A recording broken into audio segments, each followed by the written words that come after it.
there we are for you. We'll have a shorter first segment here, about 10 minutes or so before we get Jay Foreman, his thoughts on everything going on in the NFL, including a big trade for Dallas and Pittsburgh. The Steelers offload George Pickens to the Cowboys for some draft compensation. What does that mean for both sides? We'll hear from the Husker Hall of Famer, the 9-year NBA vet, Jay Foreman, about that in a little bit. I'm going to talk some Nebraska men's basketball recruiting, but first, I'm going to address this from Eric. Remind me why this is called old school when Austin is like 17. Thank you. I hope I can take that as a compliment. I'm going to, whether or not you mean it as one, Eric. I'm 26, funny enough. A little bit of a baby face, but an old head in my own right? Not exactly a historian to the level of DP or Jay or Strick, guys that I talk a lot with here on these station airwaves. So no, I'm not up there, not in their echelon of sports history or knowledge. I'm an old soul, though. I'm a dad. I got dad energy. I got a kid. He's 19 months old, right? I like to think of myself as mature and responsible. So even if it is not old school, I feel like it's more about the vibe of the show, right? You know, we throw it back. We keep it real. We keep it honest. We have a good time while we're doing it. So yes, I guess I can be essentially 17, even though I am about a decade past 17. Cubsker, happy to be along for the Drive Time Hour. We are happy to have you along for the Drive Time Hour. And yes, both Chi-Town teams did blow it last night. God bless the Chicago White Sox for being who they are. I love it. I love them. Sorry about Ryan Presley, though. His stuff has, shall we say, diminished. It is not good for him in the back end of the Chicago Cubs bullpen. I'm sure Nick and I will have plenty to talk about on that front on the Baseball Corner, which, in case you missed it, aired for the first time Monday at 6 p.m. That's where you can find Nick and I talking all things baseball. A lot of Husker baseball as their season continues. We'll get into some high school baseball as well 9 days from now on these airwaves. High school state baseball tournament begins. There'll be primarily Nick on the call for that. I'll moonlight. I'll make my way up to Omaha for some of those games as well. The 16th through the 23rd, high school state baseball here on 93.7 The Ticket. Nick and I will talk about that during Baseball Corner as well. Plenty going on in the minor leagues as well. And, of course, the major leagues. We are Lincoln's home for the Royals here on 93.7 The Ticket. We are out of here at 6 as the Royals have game 3 out of 4 against the Chicago White Sox on the air tonight. So your Ticket weeknights content will be stream only. But thanks for hanging with us here on 93.7 on your FM dial. Crystal clear. Take us wherever you go on our free app for your phone, by the way. Don't forget that one. If you have issues with the signal, you can get rid of those issues by downloading our app for free, plug it into your car, and you're good to go. That's all you got to do. But seriously, however you consume your 93.7 The Ticket content, however you interact with the show, we appreciate you. We love you. Cubsker follows up by saying, Austin, they call T-Pain's music old now. I think it counts as old school. Cubsker, thank you. I appreciate it. I can vibe with that. All right, a few minutes on Husker basketball recruiting. In case you missed it, Nebraska landed a 7'1", 220-pound Icelandic center. Frederick Leo Curtis is the young man's name. He's 19 years old. He will be classified as a freshman on this year's roster. So the second recruit for Nebraska out of the high school ranks in the class of 2025. The other commit for Nebraska, Quentin Rhymes. He's a wing. But Leo Curtis was committed to Arizona State before reopening his commitment.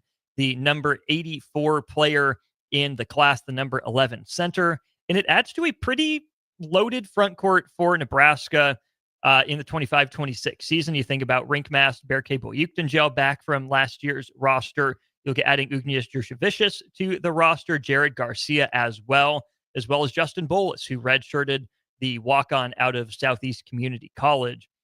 There's 5 members of the front court right there that should be enough to get Nebraska through. You could even throw Price Stanford in at the 4 in the right lineups. Cale Jacobson, potentially. Will Cooper, if he sees the floor. Braden Frager could be anything from a 2 to a 4. So Nebraska's in pretty good shape in the front court, but they add another player there again, 7'1", 220-pound, 19-year-old freshman center Leo Curtis from Iceland, who, yes, when you hear Iceland, does he have ties to Thor Bjarnason? Yes, he does. Thor was one of the players that helped convince Leo Curtis to come to Nebraska, as well as Mate Kavas, who's been playing professionally in Iceland for a little while now. Two former Huskers helped seal the deal for the Big Red overseas. Curtis describes his game as him being a tall, versatile player that can shoot, attack mismatches, block shots, and make the right read. He says he moves well and has a good feel for the game. And a lot of that sounds like Rink Mast. Tall, yep, check. Rink 6. I'm going to give Rink 6'10", 6'11". Maybe he's only 6'9", but Rink's tall, certainly tall enough to handle the 5 in the Big Ten. Versatile. We know what Rink Mast can do off the dribble, and what little highlights we saw from Icelandic basketball. Curtis can start the fast break. He can handle it in the open court. So sure, we can consider that. Can shoot it. Shot it pretty well, 42.2% for D1 Iceland in 23-24. All the games that he played for them. It's a little higher percentage than Rink Mast's shot in college, but again, wait and see how the longer three-point line and the improved nature of the athlete translate for Leo Curtis and his shot at Nebraska. Blocking shots, not really something that Rink Mast does, but at 7'1", 220, I would hope that Curtis could end up blocking shots for Nebraska, making the right read. We know that Rink Mast is good at that. Rink Mast does move pretty well for a big guy. You think back to Nebraska taking down number 1 Purdue just a couple of years ago. Rink Mast, his ability on the perimeter to move, same thing later that year against Ohio State.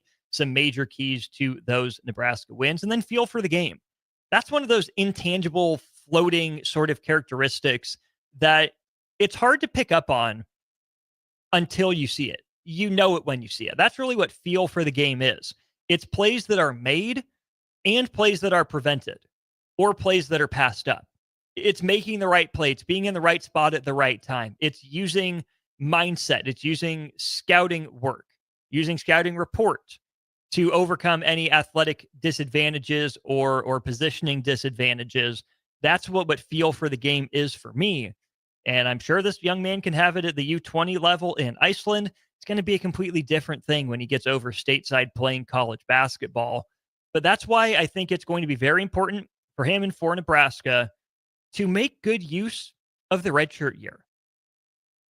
That's what he's going to be for Nebraska. He's not going to be a player that you see on the court this year unless something goes terribly wrong, or for some reason he's developed into an all Big Ten caliber player just coming over, which I'm not going to hold my breath is going to happen for him or for Nebraska. So I would not expect to see Leo Curtis for a couple years here. But more important than any of that is that Nebraska develops finally really its first consistent contributor from the high school ranks. I know I went over this list a little while ago, but we have a couple more players we can add to the list now. Just in terms of high school recruits for Nebraska, what they've done and where they've ended up, just under Fred Hoiberg. This isn't a big picture program discussion for Nebraska history.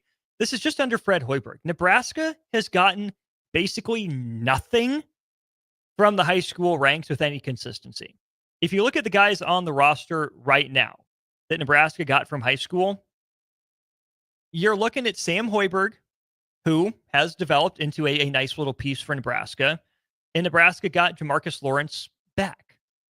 Okay, we'll see. Jamarcus was fine, showed flashes as a freshman and sophomore. As a junior, he transfers out. You thought you could write him off. Well, he comes back for his senior season, and this will really be the tell of, did Nebraska get its money's worth out of the recruitment of Jamarcus Lawrence? Cale Jacobson is a guy that Nebraska recruited out of high school, out of Ashland Greenwood. Certainly flashed in Las Vegas. Watching the Cale Jacobsoning that happened to Nebraska's opponents in the college basketball crown was fun. Got a little bit from him as a sophomore. Now that he's going to be a junior, is Cale Jacobson a rotation piece? Or is he, like he's been the last couple of years, the 10th man in a 9-man rotation? Is he the 9th man in an 8-man rotation, right? What can Nebraska get out of Cale Jacobson to help capitalize on his late season run?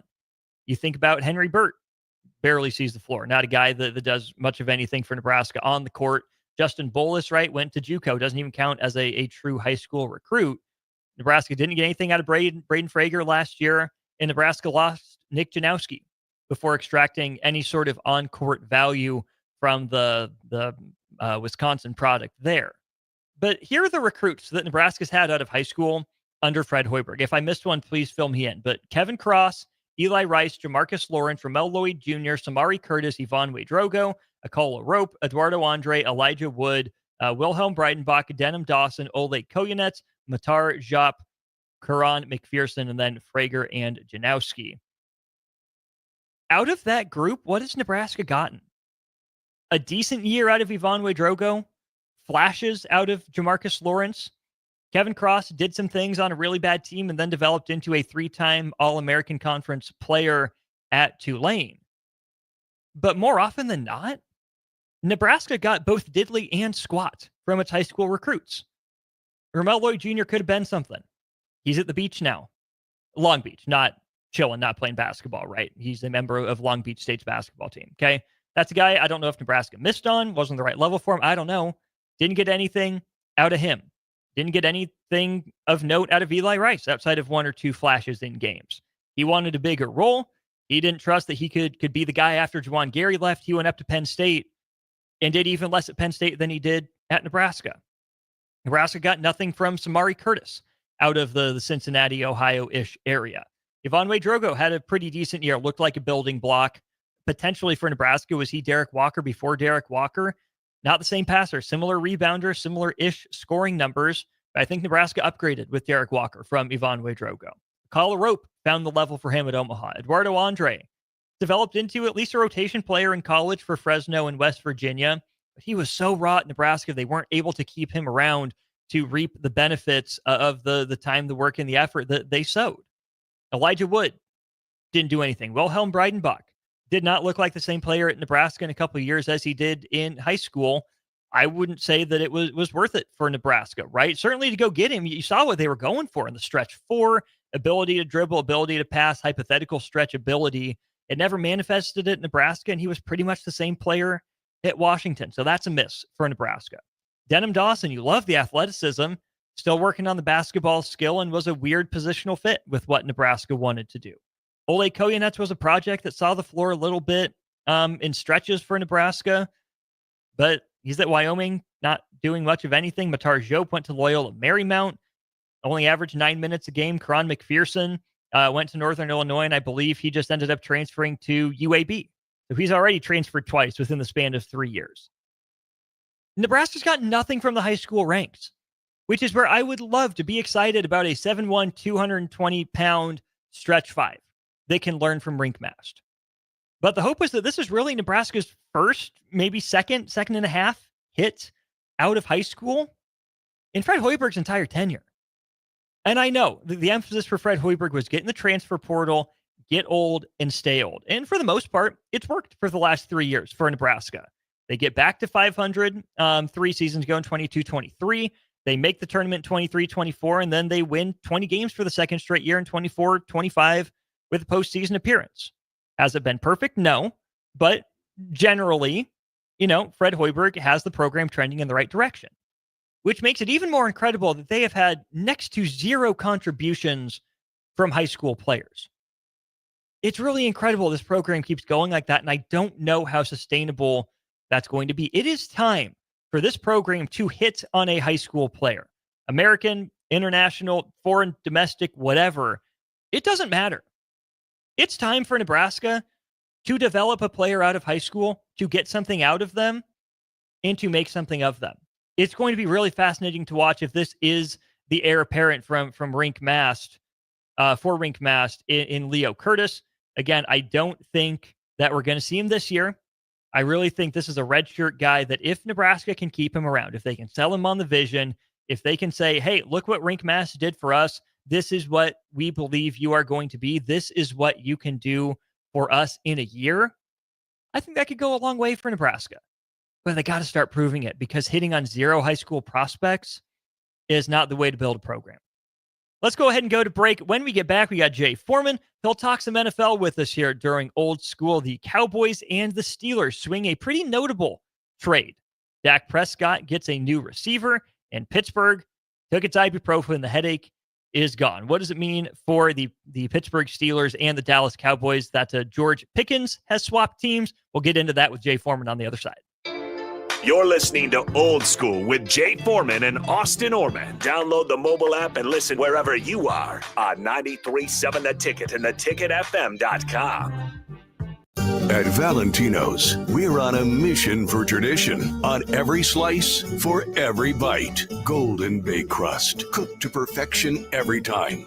Savory sweet sauce that's made from our own secret recipe. Loaded with the perfect amount of fresh toppings and melty mozzarella cheese. It's the tradition that Nebraskans have come to love. From game day to every day. Valentino's. Taste the tradition. Chevrolet GMC, and they're having the biggest hail sale they've ever had. A huge opportunity is at your front door right now. Some of these cars we're fixing, some we're not, and some it's totally up to you. New Sierra starting at $15,000 off list. New Canyons at $8,500 off list. New body styles on the Acadias, $3,000 off list. You need to hurry as there's going to be a lot of people heading to Louisville. Check us out at couplecars.com. Stock numbers G121492, G187747, and G196599. Prashawn Jackson here for Bauer Underground, who has been serving local contractors and utility contractors all across the state since 1997. When you see the black and white trucks, you know the baddest dudes in the business have arrived. Bauer is currently looking for equipment operators, laborers, diesel mechanics, and aerial linemen. Join the brotherhood built on hard work, authentic people, and pedigree of success. Bauer, a family-friendly company who reminds you, go Big Red! Support Matt Talbot Kitchen and Outreach on Give to Lincoln Day. Your gift will be received by a portion of Lincoln Community Foundation's matching fund. Homelessness is a complex problem facing our community. By working together, we can find solutions. Your donation for Give to Lincoln Day moves us closer to ensuring that everyone in Lincoln has a safe place to sleep at night. Because of your generosity, hope lives here. Give anytime through May 29th at givetolincoln.com. Are you a fan of local wine, craft beer, cider, or spirits? Don't miss SIP Nebraska's 12th anniversary celebration, May 9th and 10th at Mahoney State Park, and join others who share your passion for great drinks. Enjoy unlimited tastings, live music, delicious food, artisans, and lawn games as you celebrate Nebraska's vibrant beverage industry. And when you find one you love, you can buy a bottle to take home. Choose your ticket package at sipnebraska.com. The SIP Nebraska Spring Festival, a Blur event, May 9th and 10th at Mahoney State Park in Ashland. This is Bill Mitchner, Executive Director of Lincoln Lighthouse. Did you know Lighthouse provides multiple programs for students such as one-on-one tutoring and mentoring, as well as pro-social skill exercises, while providing them a nourishing meal and a safe space during all months of the year, even during school breaks. Learn more or contribute to Lighthouse at lincolnlighthouse.org today.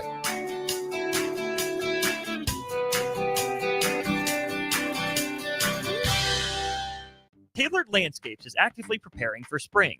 Things like new tree orders, getting equipment ready, and training staff to serve you the best they can.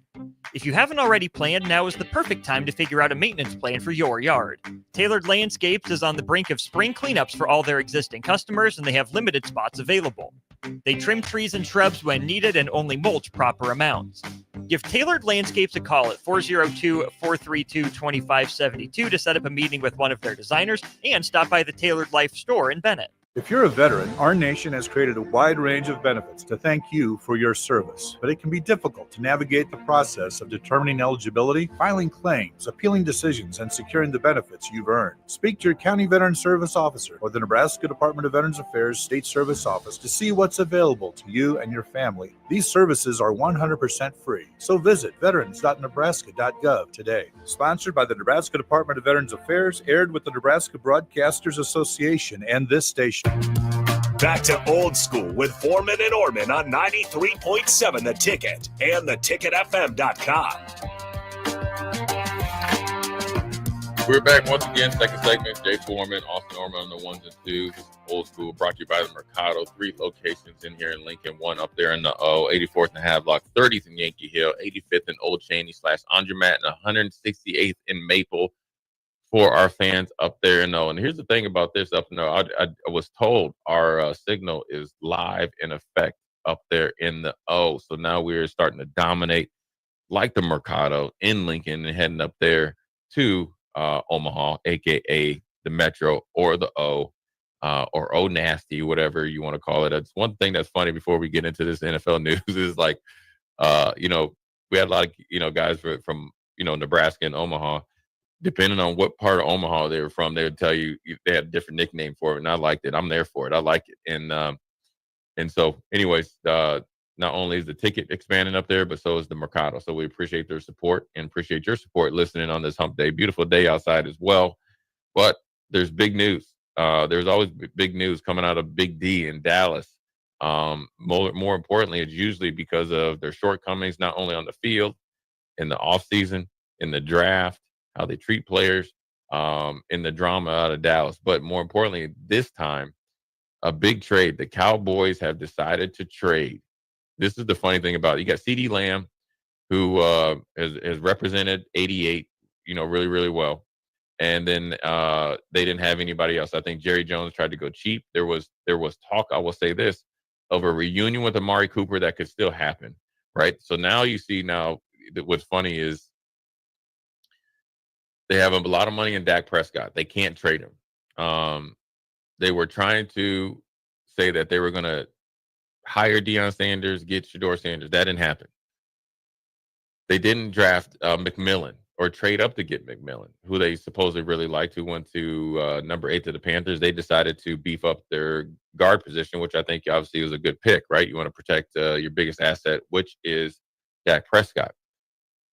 The wide receiver market, it dried up because what the biggest trade earlier was with by their trade partner in the Pittsburgh Steelers of getting DK Metcalf. And this is the funny thing about it. The Steelers don't have a quarterback, at least of yet. The Dallas Cowboys has their quarterback coming off a really, really gruesome hamstring injury. And they have a really good number 1 receiver in CeeDee Lamb, who I thought took a little bit of a step back, but that was, I don't think was completely on him. It was immaturity, but then also a byproduct of the season. So I'm going to give him a break. And then you said, you know what? You hear Jerry Jones said, you know what we're going to do? We're going to right the wrong with Amari Cooper. We shipped you off to Cleveland essentially for a bag of peanuts and some double bubble gum. We're going to bring you back. But they said, nope, we're not. We're going to go trade for one of the most ignorant receivers out there, possibly. George Pickens essentially has at times decided not to play, quit, throw temper tantrums, blame everybody else after a playoff loss. And then now he is traded to the Dallas Cowboys. It's not, listen, playing for the Dallas Cowboys is an honor. They are a blue blood, organization.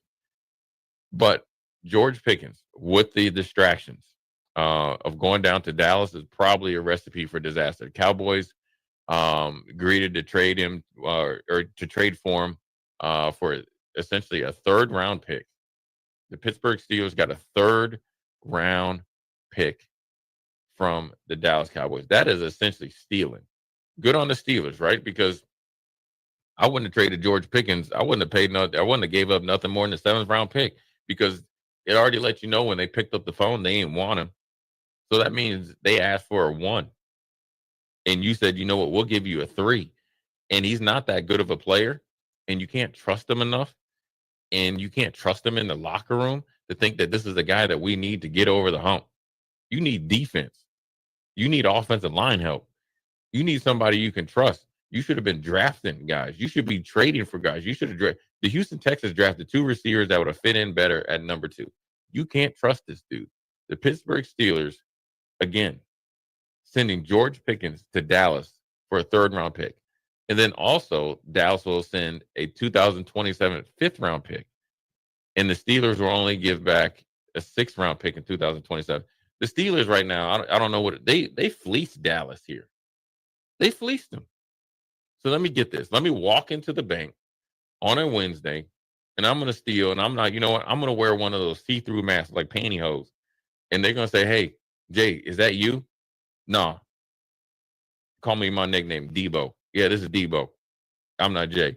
And it's a classic move by Jerry Jones. He had hinted earlier in I guess couple weeks of substantive trades. That's not substantive. That's stupidity. That's the wrong S word.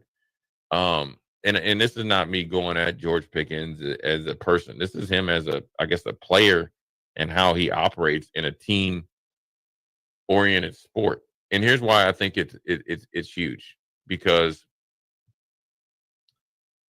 the Pittsburgh Steelers, I think, are one of the best run, most respected franchises in all of sports. No matter what you think about him, I think Mike Tomlin is the same. I think he's one of the most respected head coaches out there. I think he's done a really good job of providing mentorship, freedom, and ability to not throw guys out to the pasture if they've made mistakes or if they're learning to how to become a pro. I think he's overextended himself essentially for some players to his own detriment, to the detriment of the wins and losses columns for the Pittsburgh Steelers. But that is commendable. For Pittsburgh to draft you in the second round and then to get rid of you before you even got through your first contract is more of an indictment on you than the Pittsburgh Steelers. Now, I will tell you, it's also a double indictment on the Dallas Cowboys to know this man was drafted in the second round and you gave up a third round pick for him from a team that is respected and revered as the Pittsburgh Steelers. And so it's a big get for Pittsburgh. It's twofold. You get rid of a player and get a lot back, but then also you get rid of a headache. So you actually gain three things here, right? You get a ton of draft picks. You got rid of a player that you knew that you feel like you can replace. And then you got rid of the headache, which is probably the most important. And I will tell you, look, as much as he was a headache, George Pickens had 900 yards last year through only 3 touchdowns. And he's been really actually consistent. So that lets you know that they were giving him every top opportunity to be the number one. He had 50 receptions, at least 50 receptions and 800 yards and 3 touchdowns in all 3 of his seasons with Pittsburgh. So he's been pretty consistent considering the quarterbacks that have been lining up at Pittsburgh, right? You got to think you had the likes of Pickett, Justin Fields at times, and then you had Russell Wilson, and it wasn't anything consistent. So that's where you can say, okay, I see where he could be frustrated, but that's about it. Letting your emotions go in ruining games, and ruining opportunities in divisional games, and making your teammates answer questions for you is more of a habit, and is more of an entitlement, and is more of something that's been enabled throughout his career. Now let's not be forgetful here in the sense of George Pickens when they played when he was at Georgia was a really good receiver. He was pretty much unstoppable. The funniest thing about George Pickens, I like George Pickens now. Here's the things I like about him. He is physical as all get out. Them corners in the NFC East, you better strap it up. He will block. He will do everything he can, and be fair. And he's not backing down from nobody, right? When he was in college, it was funny, and it was Georgia against Georgia Tech, a rivalry. Georgia Tech was garbage. Georgia is trying to go to the national championship. He's scrapping in the hedges with the Georgia Tech defender to the point that he got, I think, kicked out of the game. Then he goes to the national championship, the year that I think Georgia beat the brakes off of Michigan, and literally punked everybody, every defensive back on Michigan's team. So he was must-see TV. Now, let's even go back to last year, right? A Hail Mary game against Cleveland. The Hail Mary, I guess I'm describing it. The Hail Mary is in the air, right? And so what happens is, and I've been on a couple of those, is, you're boxing out and you're kind of, trying to own your spot.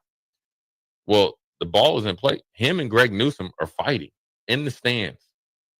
My man, listen, I guess his new name is George, I'm standing on business, Pickens. Anytime, anywhere, any place, he is down to scrap. And so, look, look, right now about it, it's not a talent thing. It's not an opportunity thing. He's going to get a ton of opportunities because Dallas is going to throw the ball.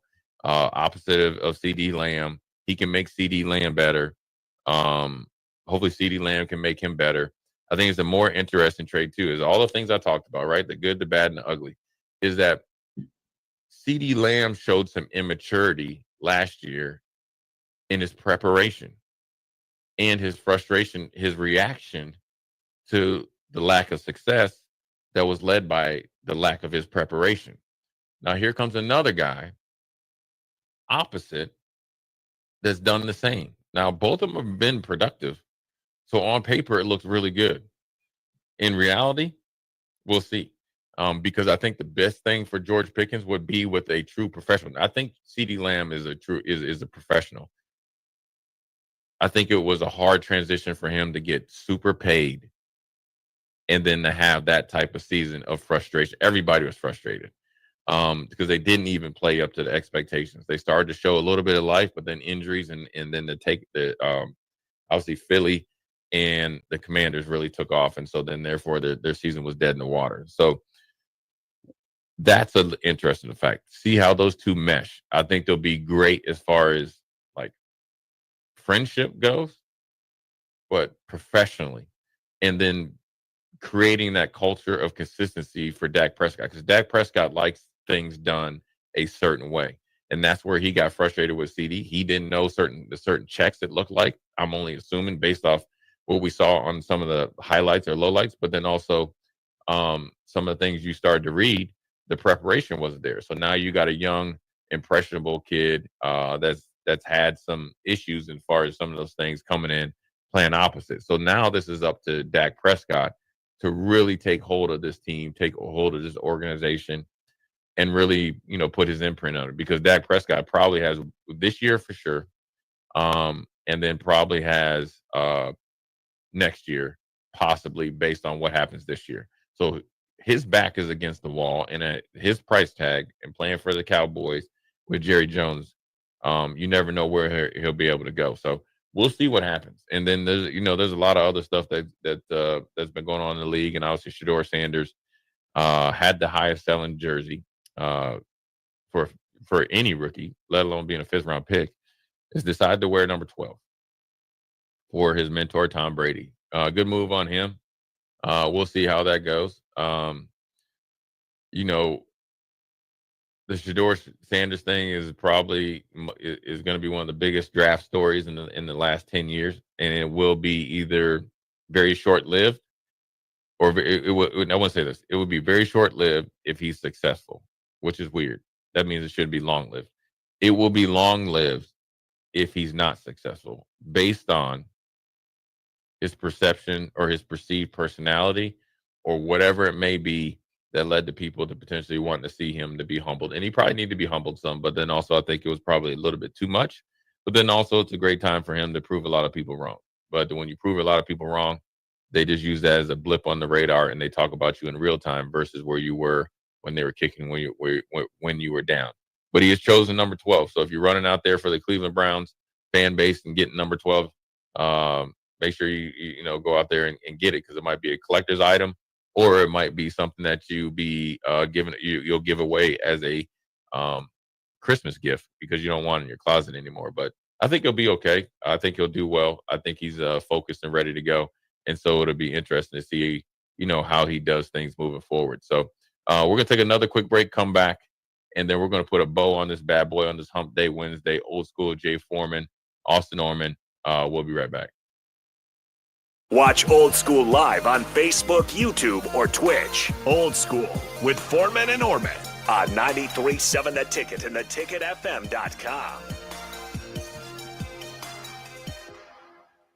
At Fairway Meat Market, you're family, and as part of the family, they want to save you money on your meat and groceries. Fairway has fresh cut meats, seafood, cheese, wine, and spirits, and a friendly staff that's always ready to help you find what you need. Stop by Fairway Meat Market today to plan your weekly meals in the Rockledge Square Shopping Center, just south of 84th and Van Dorn.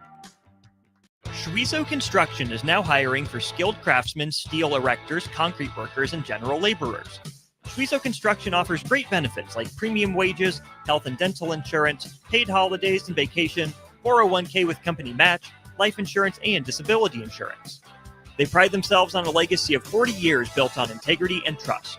Joining their team means becoming part of a family that values hard work, dedication, and mutual respect. Apply today at schweizo.com. That's schwisow.com.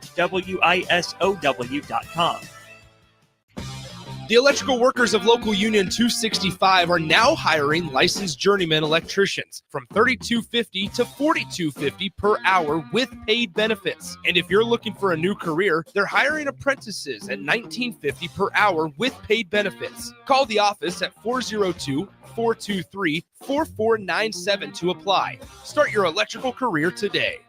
Start your Sundays off right with Jeff and Nicole Essink on Fitness Fanatics. Jeff and Nicole discuss health and wellness, how to achieve fitness goals, and more through the life of gym owners and gym goers. It's Fitness Fanatics from 9 to 11 a.m. on Sundays on 93.7 The Ticket and theticketfm.com.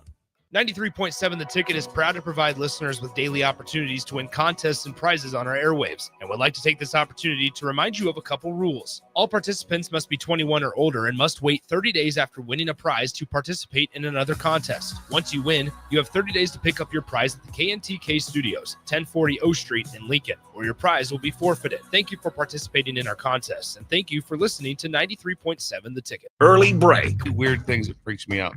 Unleaded gas still. It says unleaded. There hasn't been leaded gas for 40 years. Why does it say unleaded gas? It should just say gas. There hasn't been leaded gas since the 70s. It freaks me out, but it should just say gas. You can pick. You can pick what, like the. Hey, we have this. We have the premium. We have with the Steve Sipple, Jake Sorensen, and Bill Bush from 6 to 9 every weekday morning on 93.7 The Ticket and theticketfm.com. 93.7 The Ticket is your home for every Kansas City Royals baseball game. Bobby Witt Jr., Salvador Perez, Vinny Pasquantino, and the rest of the Royals attempt to make the postseason for the second season in a row. And you can hear all the action on 93.7 The Ticket and theticketfm.com. Your home for Kansas City Royals baseball. Back to old school with Foreman and Oerman on 93.7 The Ticket and theticketfm.com.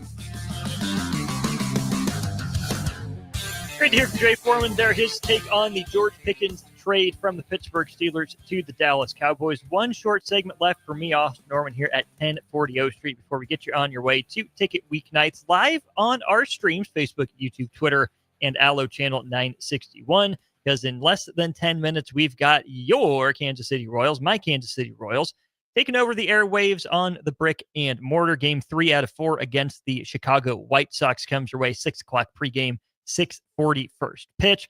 Talked about it a little bit with Strick, a 4-3 win, dramatic fashion for the Royals last night. Took game 1 of the series 3-0. 2 games of the 4-game set have gone by.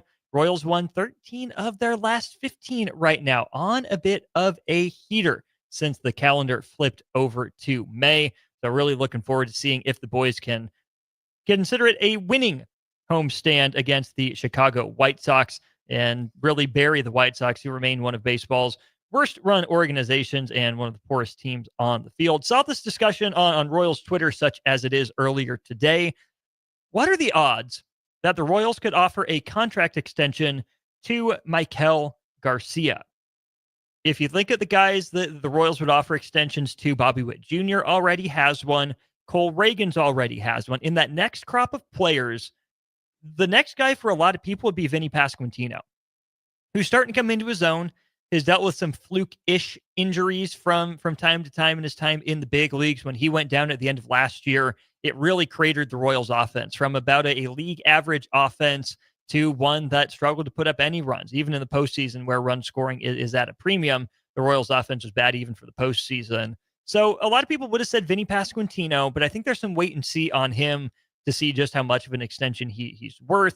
2 years ago, maybe you say Maikel Garcia, right, who broke into the league at age of 22, 23. In 2023 is his first really full season with 515 plate appearances. Put up a 681 OPS, which isn't elite. You know, it's not great, but for a first crack in the big leagues, okay, fine, you take it. You like the building blocks. He hit the ball hard, just didn't pull it or hit it in the air a whole lot, didn't tap into the power potential. Then last year, it kind of cratered down to a 613 OPS, only batted 231, an on-base percentage of just 281, and only slugged 332. But so far this year, through 140 plate appearances, Maikel Garcia is running an 870 OPS, getting on base 38.6% of the time and slugging 484. Both would be career highs by a long shot. This is the best stretch of baseball that Maikel Garcia has had in the batter's box for a long time, and quite a bit of it looks sustainable. His average exit velocity right now, 93.3 miles per hour, is in the 93rd percentile in Major League Baseball. He's squaring the ball up 37.8% of the time, which is 99th percentile. Not chasing, only chasing 19.8% of the time, only swinging and missing 14.6% of the time, only striking out at a 14% clip while walking at an 11% rate. Those are pretty good numbers. That tells you that Maikel Garcia has grown into a more disciplined, more mature hitter, really just as he's about to enter his athletic prime. He's 25, going to be 26. And you really enter your athletic prime, according to most scientific studies, around the age of 27. Maikel Garcia has played all over the diamond. He was primarily a third baseman for the Royals the last couple of years, handled it at a Gold Glove level. He's played some second base, was a shortstop coming up, but obviously his path there is blocked by the best player in baseball, Bobby Witt Jr. And even this spring training, Maikel Garcia has moonlighted as a center fielder. He's played there and played a decent center field for the Royals in his first real action there. Certainly stateside. So there's a versatile player who's hitting the ball well, and the question is, how much do the Royals believe that it's there to stay? Do I think that Maikel Garcia is going to be, an 870 OPS player long term? No, I probably don't believe that. But do I think Maikel Garcia could be a 750 OPS guy? That would be essentially league average, maybe a touch above. You add that to decent base running, not the fastest guy, but certainly not slow by any means. Good base stealer, good clubhouse guy, elite caliber defender at a pretty premium defensive position at third base, can also do it at the keystone at second base. And like I said, he's learning to play some center field as well. Maikel Garcia might be that next Royal worthy of an extension. Can they get it done with him in enough time to make it worth the Royals bang for their buck, give Maikel Garcia everything that he's looking for as a young guy who's an international player, right? I think there's certainly some wiggle room for both sides to start talking throughout this season and see if they can't get something done next season, especially if Maikel Garcia keeps this up. He has been a revelation, a guy that's really taken the step forward that Pasquantino might be coming around to, that Michael Massey hasn't taken yet, that MJ Melendez certainly didn't before he was demoted to Omaha. So that's something to monitor. I'm getting out of the way. We got Lighthouse, the Be a Beacon hour coming up on the other side. That'll lead you off on stream, kicking off a long night of ticket weeknights. But here on the FM dial, Kansas City Royals in action against the Chicago White Sox. For Strick, for Jay, I'm Austin. It's been a blast. I'll talk to you again tomorrow at 3 for On the Block.